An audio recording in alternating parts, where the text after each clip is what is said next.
2023 में इंडिया का OTT space पूरी तरीके से बदल रहा है। मतलब कि 2020 में जब पैंडेमिक आया था तब सिनेमा हॉल्स बनते हैं और तब OTT एप्स में जो उछाल आया था ना, वो उछाल अब शांत हो चुका है और जो लोग हैं वो अब OTT का रास्ता छोड़ के सिनेमा हॉल्स के पीछे जा चुके हैं। तभी हमें पठान और गदर 2 जैसी 500 करोड़ की फिल्में यहाँ पे देखने को मिल रही हैं। लेकिन बात करें तो अभी OTT स्पेस की कहानी क्या है, किस ऐप की रैंकिंग यहाँ पे ज्यादा है, कौन सी ऐप यहाँ पे मार्केट में टिकेगी और कौन सी ऐप मार्केट से गायब हो जाएगी, चलिए वीडियो के अंदर बात करते हैं। तो सबसे पहले बात करें इंडिया की, जो इस समय टेक्निकली जो नंबर 1 OTT ऐप है ना, वो है जियो सिनेमा। एक साल पहले तक इस ऐप को मैं नंबर 1 कह नहीं सकता था, लेकिन अभी इस ऐप के पास लगभग 143 मिलियन यानी कि लगभग 14 करोड़ एक्टिव यूजर बेस है इसके पास। अब ये काफी बड़ा नंबर है। सबसे पहली बात, ये ऐप यहाँ पे फ्री है और इस ऐप के ऊपर कंटेंट भी आने लगा है। और यहाँ पे शुरुआत पिछले साल फीफा वर्ल्ड कप से हुई थी, जब वो उस पर फ्री में दिखाया गया था। उसके बाद IPL को फ्री में दिखाया गया और उसके बाद बिग बॉस का भी OTT दिखाया गया, जो कि इस ऐप पे काफी ज्यादा सक्सेसफुल रहा। लेकिन इसके बाद जियो यहाँ पे रुकने नहीं वाला। इसके बाद तो यहाँ पर ये प्लान कर रहा है कि कैसे आगे चल के जो इंडिया के क्रिकेट मैचेस होंगे आने वाले 5 साल तक के, उनको जियो सिनेमा पर दिखाया जाए। यहाँ पे जियो सिनेमा ने ऑलरेडी डील क्रैक कर ली BCCI के साथ 6000 करोड़ रुपए में, जहाँ पे आने वाले 5 साल तक के इंडिया के क्रिकेट मैचेस ये लोग दिखाने वाले हैं। मतलब स्पोर्ट्स में तो डोमिनेंट पोजीशन होने वाली है। इसके बाद इनके पास खुद का स्टूडियोज है, खुद की फिल्में बनाते हैं, पूरी वायकॉम 18 को ओन करते हैं और बाहर के कंटेंट के लिए इनके पास HBO वार्नर ब्रदर्स के साथ ऑलरेडी पार्टनरशिप है। खैर बात करें तो हाल ही में इन्होंने वूट को भी खत्म ही कर दिया। यहाँ पे वूट की वेबसाइट पे अगर आप जाएंगे तो वो जियो सिनेमा पे रीडायरेक्ट करती है। जो वोट के प्रीमियम यूजर्स थे उसको उठा के लोग जियो सिनेमा के ऊपर ले आए थे। लेकिन जियो सिनेमा अभी भी टेक्निकली फ्री है, लेकिन इस पे कुछ कंटेंट अभी भी प्रीमियम रखा है। हालांकि जियो वो भी फ्री में देना चाहता था, लेकिन उसके उन्हें जानबूझ के पैसे चार्ज करने पड़ रहे हैं, जैसे कि HBO के शोज देखने हैं या फिर कोई हॉलीवुड का कंटेंट देखना है। उसके लिए बेसिकली बात है कि जो प्रीमियम कंटेंट रहता है हॉलीवुड का, ऐसे लोगों को फ्री में डिस्ट्रीब्यूट नहीं कर सकते कि प्रीमियम कंटेंट और इसका वो हर जगह चार्ज करते और एक कंट्री में फ्री में नहीं दे सकते। इसलिए उनकी ऐसी शर्तें थी, जिस कारण से HBO वार्नर ब्रदर्स कंटेंट को उन्हें पेड सब्सक्रिप्शन के अंदर लाना पड़ा। नहीं तो फिर कोई भी आदमी बाहर से VPN लगा के जियो सिनेमा पे फ्री में चीजें एंजॉय कर लेता। लेकिन अभी भी बात करें, जियो सिनेमा अभी भी नंबर 1 OTT ऐप टेक्निकली नहीं है। टेक्निकली जो नंबर 1 ऐप यहाँ पे देखा जाता है, जिसपे अभी आप इस वीडियो को देख रहे हो, वो है यूट्यूब का यूजर बेस जो है वो अभी भी 400 मिलियन के ऊपर। तो यार देखने वाली बात ये हो कि जियो सिनेमा आकर यूट्यूब से यहाँ पे कैसे लगती है। बात करें जियो सिनेमा के फ्यूचर प्लान की, तो प्लान उनका ये कि उन्हें यहाँ पे OTT ऐप से लड़ाई नहीं लड़नी, उन्हें यहाँ पे टीवी से लड़ाई लड़नी है और टीवी को यहाँ पे खत्म करना है।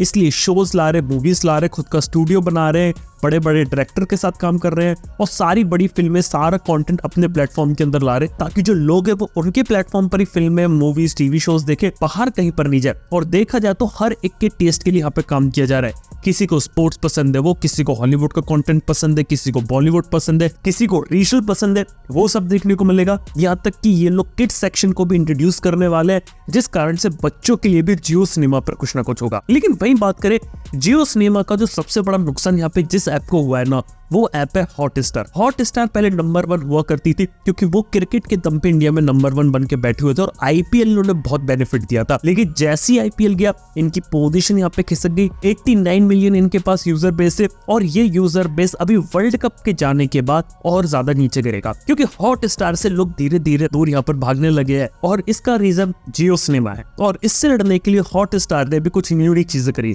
जैसे कि अभी एशिया कप चल रहा है और अभी वर्ल्ड कप भी आएगा, उसको ये लोग मोबाइल फोन की ऐप पे फ्री में स्ट्रीम करने वाले हैं, ताकि जो लोग जो चले गए थे वो दोबारा से उनके साथ यहाँ पे जुड़ने लगे आगे चल के, और जो यूजर बेस जो लोग लूज कर रहे थे उसे यहाँ पे आगे चल के पकड़ रखे। लेकिन मेरी नजर में ये चीज बहुत ही शॉर्ट टर्म होगी। एक बार वर्ल्ड कप खत्म होगा तो जो 89 मिलियन का जो यूजर बेस है ना, ये गिर के 60 मिलियन तक यहाँ पर पहुंच जाएगा, क्योंकि टेक्निकली हॉटस्टार के पास अब वो उतना एक्सक्लूसिव कंटेंट रहा नहीं है जिसके लिए वो पहले जाना जाता था। यहाँ पे हॉटस्टार जब से डिज्नी प्लस हॉटस्टार बना था, तब कहा जाता था कि इस पे डिज्नी की शोज आएंगे, मार्वल की मूवीज आएंगी, स्टार वॉर्स आएगा, सारी चीजें आई, लेकिन उन सबसे मेन स्ट्रीम ऑडियंस कनेक्ट नहीं कर पाए। खास तौर पे जो मार्वल के शोज थे ना, वो जादू दिखा ही नहीं पाए जो वो सिनेमा हॉल्स के अंदर दिखा रही थी उनकी फिल्में। और यहाँ तक कि हॉटस्टार के पास जो एक्सक्लूसिवली काफी सारी फिल्में थी, कंटेंट था, वो भी उस लेवल का नहीं था जो मैच कर सके। और आज के समय बात ऐसी है कि कंटेंट की क्वालिटी भी नीचे गिर चुकी है और कोई एक्साइटिंग चीज भी अब इनके पास बची नहीं है जिसके चलते इन लोग यहाँ पे कम बैक कर सके। ये एक सबसे बड़ा नुकसान हुआ हॉटस्टार को। लेकिन फिर भी हॉटस्टार यहाँ पे लगा हुआ है और कुछ ना कुछ चीजें यहाँ पर ट्राई करेगा। अपने स्टार के शोज, नेशनल ज्योग्राफिक की डॉक्यूमेंट्रीज, इन सब के साथ तो लगा रहेगा। और जो डिज्नी प्लस जो बाहर से शोज बना रहा है वो सब दिखाता रहेगा। लेकिन जहां लग रहा था कि एक जमाने में नेटफ्लिक्स वगैरह को खत्म कर देगा, वो चीज हॉटस्टार से चली गई। खैर, इसके साथ एक ऐसी ऐप है जो इंडिया में जियो सिनेमा के बाद सबसे बड़ी बन सकती है। और यहाँ पे मैं बात सोनी लेवो Z5 की कर रहा हूँ। अब आप बोलोगे यार ये तो बिल्कुल अलग ऐप है, इनकी बात मैं साथ में क्यों कर रहा हूँ। बेसिकली बात देखिए, जो दोनों ऐप है ना, इनका मर्जर होने वाला है। अगर आप लोगों को अभी तक नहीं पता तो जी और सोनी के बीच में बात चल रही है, बहुत ही एडवांस स्टेजेस में पहुंच चुके हैं लोग, और इनका मर्जर बस होने वाला है। और ये मर्जर होगा $10 बिलियन का। इस मर्जर के अंदर यहाँ पे 70 टीवी चैनल्स आएंगे, 2 OTT की एप्स आएंगी, Z5 और सोनी लिव, और जी और सोनी मिलके इंडिया का लार्जेस्ट टीवी नेटवर्क बन जाएंगे, जिसके पास 26% मार्केट शेयर होगा। बात करें OTT एप्स के अंदर, Z5 का कंटेंट ज्यादा है लेकिन यूजर बेस कम है। यूजर बेस के मामले में अभी भी सोनी लिव आगे निकला, तकरीबन 40 मिलियन यूजर बेस के साथ। वही Z5 की पॉपुलैरिटी ऐसी है कि वो अपना कंटेंट शोज वगैरह बनाता है, लेकिन उसके अंदर कुछ चीजें चलती भी है। लेकिन आज भी जो 50% ऑडियंस जो Z5 के पास है वो साउथ से आती है। यहाँ पे कुल मिला के इनके पास ऑडियंस है और कंटेंट भी है, और जब मिलके ये लोग जाएंगे ना, तो मान लीजिए मेरी बात, जियो सिनेमा से आगे चल के जो कंपनी इंडिया में लड़ेगी ना, वो जी और सोनी मिलके होने वाले हैं। बाकी बात करें तो सोनी भी यहाँ पे कंटेंट प्रोड्यूस करता है, और जी स्टूडियोज की बात करें तो ये भी बहुत बड़ा प्रोडक्शन हाउस है बॉलीवुड का। जैसे कि गदर 2 की बात करें तो वो भी जी स्टूडियोज ने यहाँ पे बनाई है। जियो ने यहाँ पे स्पोर्ट्स वाली चीज तो क्रैक कर ली है। दूसरी चीज, अगर जियो क्रैक नहीं कर पाया और अपने पेड प्लान्स अगर ले आया, तो शायद जी और सोनी मिलके इससे आगे यहाँ पर निकल सकते हैं। लेकिन वही बात करें, इंडिया में एक ऐसी ऐप है जो इंडिया में बहुत ज्यादा यूज की जाती है, और वो है MX प्लेयर। अब MX प्लेयर की बात यहाँ पर है कि वो फ्री है और प्रीमियम मॉडल पे चलता है, और इसी के कारण MX प्लेयर के पास 113 मिलियन का यूजर बेस है, और ये एक्टिव यूजर बेस बहुत जबरदस्त है। लेकिन MX प्लेयर के साथ एक बहुत बड़ी प्रॉब्लम जुड़ी है, और वो है प्रीमियम मॉडल की। MX प्लेयर पे आप एड्स देखोगे और फ्री में कंटेंट एंजॉय कर सकते हो। लेकिन इस मॉडल में पता प्रॉब्लम क्या रहती है कि यहाँ पे जो एडवर्टाइजिंग रेट्स रहते हैं ना, वो फिक्स नहीं रहते।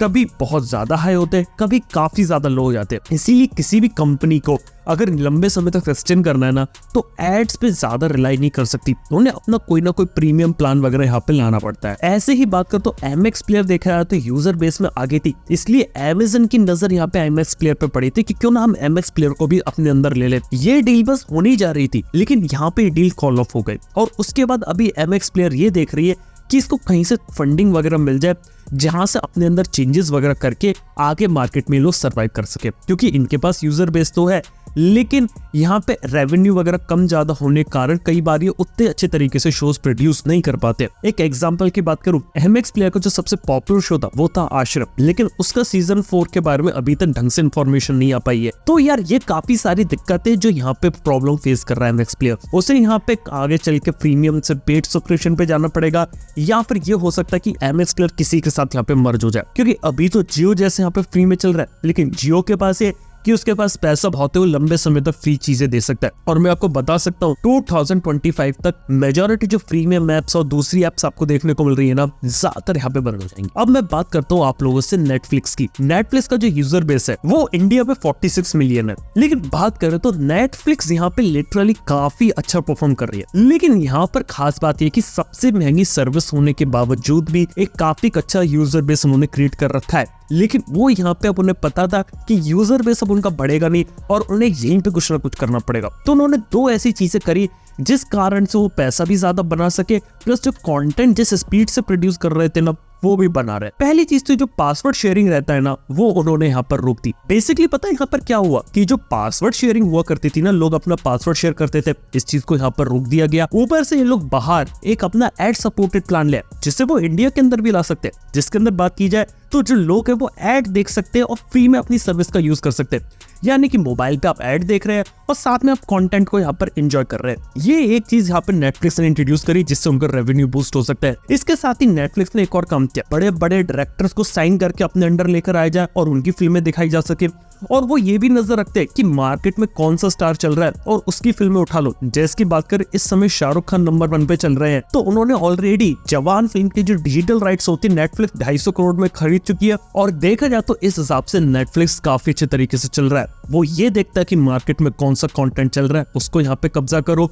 और ये भी कोशिश कर रहा है कि जिस तरीके से टेलीग्राम ने उसको नुकसान पहुंचाया ना, तो एक एड सपोर्टेड टियर निकाल के वो लोग जो टेलीग्राम पे देख रहे हैं उनमें से कुछ लोगों को अपने अंदर भी लेकर आए जा सके। वही बात करें प्राइम वीडियो की, 51 बिलियन का यूजर बेस है, लेकिन जो प्राइम वीडियो है ना उसका जो एक्सपीरियंस है ना वो इतना अच्छा रहा नहीं लोगों के साथ। एक बात बताओ कि पहले प्राइम वीडियो काफी अच्छा हुआ करता था, आपको फ्री सब्सक्रिप्शन पे काफी अच्छे शोज, काफी अच्छी फिल्में देखने को मिलती थी। आज के टाइम पे प्राइम वीडियो एक सुपर ओटीटी ऐप बन गया है, अलग अलग ओटीटी ऐप्स का कंटेंट देख सकते हैं और आपको उनका सब्सक्रिप्शन लेना पड़ेगा। बेसिकली प्राइम वीडियो ने देखा कि खुद का कंटेंट बनाने से बेटर ये भी है कि क्यों ना वो दूसरे थर्ड पार्टी कंटेंट को भी अपने अंडर ले आए और अपने अम्ब्रेला के अंदर बाकी सारे कंटेंट को प्रोड्यूस करे। इसलिए rental service, third party OTT apps, इन सब के सब्सक्रिप्शन मॉडल्स को वो ले आए ताकि दूसरे लोगों को भी बेनिफिट हो और उनके सब्सक्राइबर को भी कोई नई चीज देखने को मिलती रहे। ये चीज कुछ लोगों को इतनी पसंद यहाँ पर नहीं आई और लोग जब वो प्राइम से थोड़ा दूर होने लगे। लेकिन अमेज़न के साथ बात यहाँ पर है कि अमेज़न प्राइम वीडियो से इतना नहीं कमाती। अमेज़न की प्राइम मेंबरशिप का बेनिफिट ये रहता है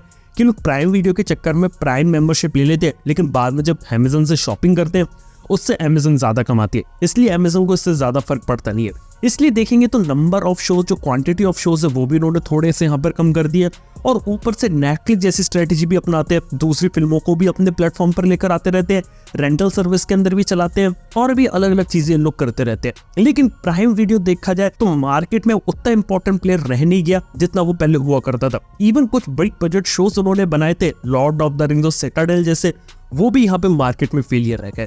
यार ये कहानी है प्राइम वीडियो की। इसके साथ ही बात करें तो इंडिया में कुछ और ओटीटी एप्स भी यहाँ पे जिंदा रह सकती है, जैसे कि डिस्कवरी प्लस अपने यूनिक कंटेंट के साथ यहाँ पे। लेकिन इसके अलावा जो मेजोरिटी एप्स रहेंगी वो शायद मार्केट में तो सर्वाइव नहीं कर पाए क्योंकि कंपटीशन भी ज्यादा है और लोगों के पास अब इतना टाइम नहीं कि सारी ओटीटी एप्स को यहाँ पर देखे। और जब मेजोरिटी ओटीटी एप्स आपको सारा बेहतरीन कंटेंट प्रोवाइड कर रही है, लेकिन देखने वाली बात ये रहेगी आगे चल के फ्यूचर में इस जो जंग रहती है, जो लिस्ट रहती है रैंकिंग की, इसमें ऊपर और नीचे कौन हो पाता है। जियो सिनेमा भी नंबर 1 पर है, लेकिन जब पेड प्लान्स आएंगे तब भी क्या जियो सिनेमा नंबर 1 पे रहेगा। एमएक्स प्लेयर जो प्रीमियम मॉडल पे इतना चल रहा है क्या वो फिर भी अपनी ऐसी पोजीशन बना के बैठा रहेगा। हॉटस्टार जो अभी लूज कर रहा है तो क्या कभी वो कम बैक कर पाएगा। और जियो और सोनी मिलके क्या कोई नई ऐप बनेगी या दोनों सेपरेट चलेंगे। कुछ ऐसे सवाल है जिसका आने वाले समय में हमें आंसर मिलेगा। बाकी आप लोग नीचे कमेंट में क्यों नहीं बताते कि आप लोगों की फेवरेट ओटीटी ऐप कौन सी है। थैंक यू वीडियो देखने के लिए। मैं आप समझो नेक्स्ट वन पे। Good bye.